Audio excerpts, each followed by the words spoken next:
Hello. So I'm bored. I went out this morning to the grocery store. I woke up at like 6 a.m. I haven't been able to sleep very well. My girlfriend's been out of town since Monday. Today's Thursday, and she's supposed to get back tonight or tomorrow. But since she's been gone, my sleep schedule is completely different now. So because I usually wait till she gets home from work, we chat for a little bit, then we go to bed, and then I'll wake up at about 10 because she gets home at midnight. So like we're up a little bit late. But since she's been gone, I've been trying to go to sleep a little bit earlier, and I've been having some pain when I'm adjusting in bed. So I've been having to take some of my pain meds to get to sleep, and I hope that's not going to become a habit. The pain should go away. It's not as bad as it was when I had talked about in my update. And this is not an update, by the way. This is a ramble. So I think it's actually my first one. It's been months, and I said that I was going to have all these breakdowns, and I just guess I'm just procrastinating. I really don't know why. It's like I've got all this time, and I'm doing nothing with it. And I've had all these opportunities to do things. Well, I can't say nothing. I've been working on websites, and I've been working on a couple of small art projects, but nothing I want to show or nothing I've recorded because my neuropathy has been causing me some problems the last few weeks. And I'm finally getting back to they lowered the amount of the medication that causes the neuropathy, so it's not been as bad this time around. So like actually this week it feels really good, and I have to do this like all the time. Like if I'm just sitting around and I don't have anything in my hands, I'm supposed to do this. Like it's supposed to be like I really don't know what it's just some sort of neuro pathway bullshit. I don't know. Anyway, the nurse told me to do it, and she said it would help, and it did. My feet are completely effed, so that's fun, walking around with like numb feet all the time. But anyway, sleep, yeah. So I've been having really weird sleep schedules.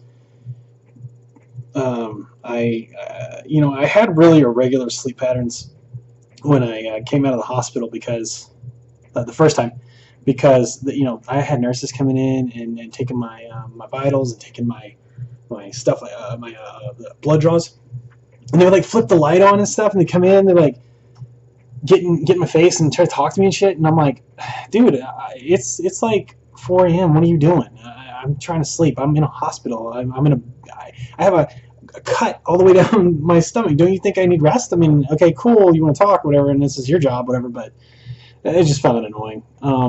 And I'm sure they were just trying to be nice, and they're trying to be, sociable. And they need the light because, I don't want them poking around in places they shouldn't. That's what she said.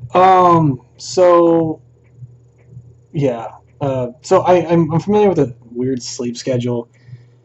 I'm just I'm having a weird sleep schedule now because my girlfriend's gone. So it's weird that can make that much of an impact on my sleep. It's so weird when there's someone that you're used to sleeping next to, when they're gone, and they're not around, and you're not having to deal with their schedule versus your schedule. Not like I really have one, but it's kind of funny how that affects your life to that effect. I mean, maybe I'm wrong. Maybe it's just me. But yeah, that's been going on. So a little crazy, but yeah. So something's been really like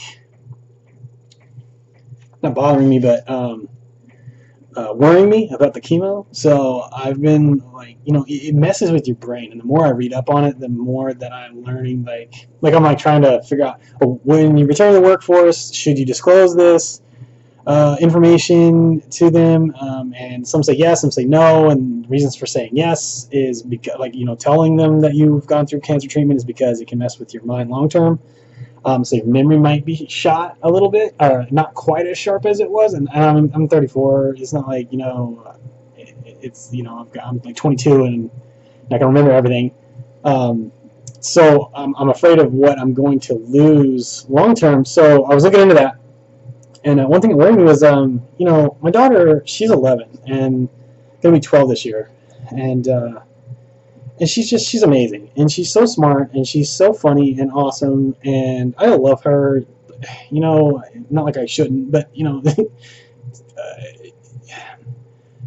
I have a really special bond with her, and I really, really appreciate her in my life. And one thing that I'm afraid that I'm going to lose is like memories that I have, so that I can share with her, like stories and stuff like that when I was a kid and growing up, because she asked me stuff all the time, like, and sometimes it's, it's, hey Dad, did you guys have color TV when you were a kid? Oh, really? Are you serious right now? Oh my God. Oh, well, that one hurt. That one hurt bad. I think she said something about dinosaurs too one time. I think I blanked that one out because it was like completely. I can't. She was like 5, but yeah, it was like I'm. Do you know the timeline, right? Like there's millions of years versus like 30 years. It's just it's funny how kids' minds work. But anyway, I thought that I would maybe in my ramble like just share stories so that maybe at some point later on when my daughter is old enough to watch these videos, because I don't really let her watch these videos because sometimes they're emotional and sometimes they like I'm disclosing stuff that maybe she doesn't need to know about what's going on. She just needs to deal with her 5th grade life. I got lint on my shirt. What the heck is that? Get off me! Get up! Ugh, okay. So yeah, I'm jumping around a lot, and that's this ramble. It's a ramble. So guess what? You're gonna have to deal with it. Basically, you're just gonna put this on in the background, and you don't need to look at my face. You can just hear me talk, and maybe I'll say something funny, and maybe I won't. Who knows what's going to happen? But something that I had a dream last night. So that's okay. That's why I started this. So I had a dream last night about a memory that I had when I was a kid, and it traumatized me really bad. So for those who don't know or didn't grow up with me, in Texas, I grew up in a really, really small town in Texas, and it was a rural farming community, so a lot of agriculture, but there's only I think at the time 1,800 people or something like that, and it would fluctuate depending on the seasons, because we'd have a lot of people come in for harvest and stuff like that. Now, I didn't work on a farm. We didn't own a farm. We didn't own any livestock and nothing like that. My dad worked for a gas company, and my mom was a stay-at-home mom. So, we didn't have a hand in that, but we knew. I mean, everybody around us did. I know had tons of friends who, they grew up on the farm. Like the bus would go out to the farm and pick them up or whatever to go to school, and I helped bale hay. I helped with a lot of stuff. I've been on a farm. I've been I can't call it a ranch hand because that's not exactly what it is. Because when you're 16, so it's not like you're they're going to use you for cattle rustling if you didn't grow up with that, because you need to know what you're doing. So, but I know how to ride a horse. I know how to make a lasso and do stuff like that. But that's not what I'm talking about. I didn't do it a lot. I would do it for extra money, or maybe somebody was needing a strong back or something to bale some hay off of an 18-wheeler, and I would do stuff like that when my friends would need some help or whatever, and their parents would be like, "Hey, go get Jason," and have him help out, and we'll pay him $50 or whatever. So it was actually it was hard work, but looking back at it, it was actually some of the funnest stuff that I did as a kid. Like, it was interesting. Like, thinking back on my life, like, there was some interesting stuff. I mean, it seems simple and weird, but I mean, these are good memories. I don't know why, because I just remember when I was there, I didn't know anything, so I would show up with like a short sleeve shirt and no gloves, and by the time I was done, my arms were all torn up from the hay, and my hands, sometimes they use wire, sometimes they use twine, and you're like baling this hay off, and you got to grab it, and these things are like 80, 100 pounds, depending on what it is, and my hands would be torn up, I'd be bruised, I'd be tired as hell, and it would just be, I'd be worn out. It was not fun at the time, but now looking back, it's like, yeah, cool. So, but that's neither here nor there. That's not the story. So it's related, but ish. But just giving you a little background on the kind of environment that I grew up in and around, so that this makes sense in context, because once we get into it, it's weird. So anyway, I'm sharing this story so that maybe my daughter, I'll share stories so that way later, it's always here. So God forbid something ever happens to me, or something happens whenever I'm done with chemo and I'm got, I'm just planning, so because you never know. So I had a friend, and I don't know if I should name names because I don't know if people are going to be cool with that, but I'll do it anyway. I don't care. So I had this buddy JJ, and I think they had some farmland, and they had like a little area, like a small area. I think they had a few pigs or something, and they had like some farm equipment and stuff, and they had like ATVs and three wheeler, and I'd never been on one, and so JJ was like, "Hey man, I gotta go check on something for my dad. You want to get on the three wheeler with me and go take care of it for him?" I'm like, "Yeah, sure." So why not? I want to get on a motorized vehicle. I'm like, I think I was like 13 or something like that. I mean, yes, let's do this. Now, this is right before three-wheelers became illegal. I think they're illegal in Texas now, or they were at some point. I don't know if they still are, whatever. But they're really dangerous because that wheel in the front is just not stable. Four-wheelers are fine, ATVs, whatever. But yeah, so it's three-wheeler. It's this little yellow thing, and it was a smaller one. It was meant for not like tiny kids, but like teenagers. So I'm not riding on the back of that thing, which is a little weird. I'm like having to grab onto him and shit. So I'm already feeling a little uncomfortable, and he can tell that. And so we take like this little 10-minute trip, because that's about as long as it takes to get across town in the town that I grew up in. And we had to go down this road, this dirt road, and it was sometime in the middle of summer. No, yeah, it was like right at the cusp of fall. It was like right before August, or maybe the beginning of August. And so it was like warm out. It was nice. It was like it wasn't. It was like mild temperature and stuff. So it was kind of nice. And so we're driving out to this little area, and we got to pass like the graveyard. They have like a graveyard out there in the area that's right next to this farmland, and this farmland is broken up into like sections, and I guess people like rent the land, or they can purchase a small part of land, or rent it from the agricultural center, or the ag group from school or whatever. I wasn't involved with that, so I don't know how it all worked out. But anyway, we went out there to I think we were feeding his chickens. I think he had chickens he had chickens and pigs, but we were feeding the chickens, I think. So we went out there to feed the chickens, and there was two other dudes that were in there's like little wire fences, right? And they separate little areas, and so there's a truck and two guys. One guy looks like, because I didn't know at the time who it was or whatever, but they were trying to get a hold of a pig, and we were done feeding the chickens. We're about to get on the three-wheeler to head back, and the gentleman, the older gentleman, who turned out was the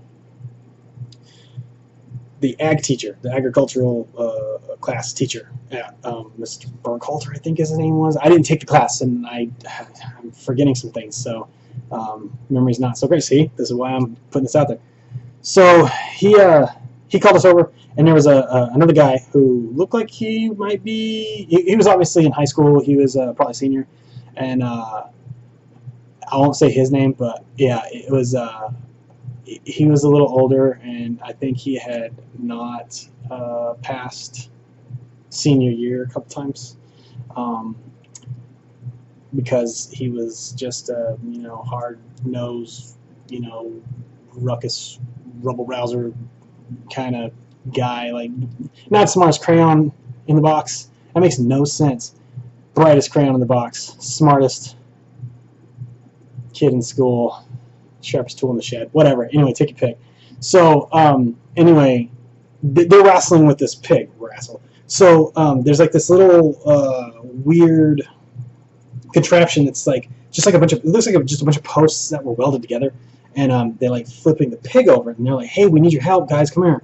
And they're struggling to put it in, and they're cowboyed up, and they're like boots and Levi's tight as hell, and like the button down shirt and the Stetsons, the farm Stetsons, not Stetson, I guess it's just like a straw hat, whatever, the farm hat, but it was a cowboy hat, so they look like cowboys out of movies, So we're like, and we're just in like t-shirts, shorts, and some sneakers, you know. So we're trying to like jump over this fence to get over to them, and it's like muddy and mucky, and there's manure everywhere, and it's like crazy. And we're like, oh man, and we're like, you know, we're kids. We're like, I don't know what we're gonna do, but okay. We thought something was wrong.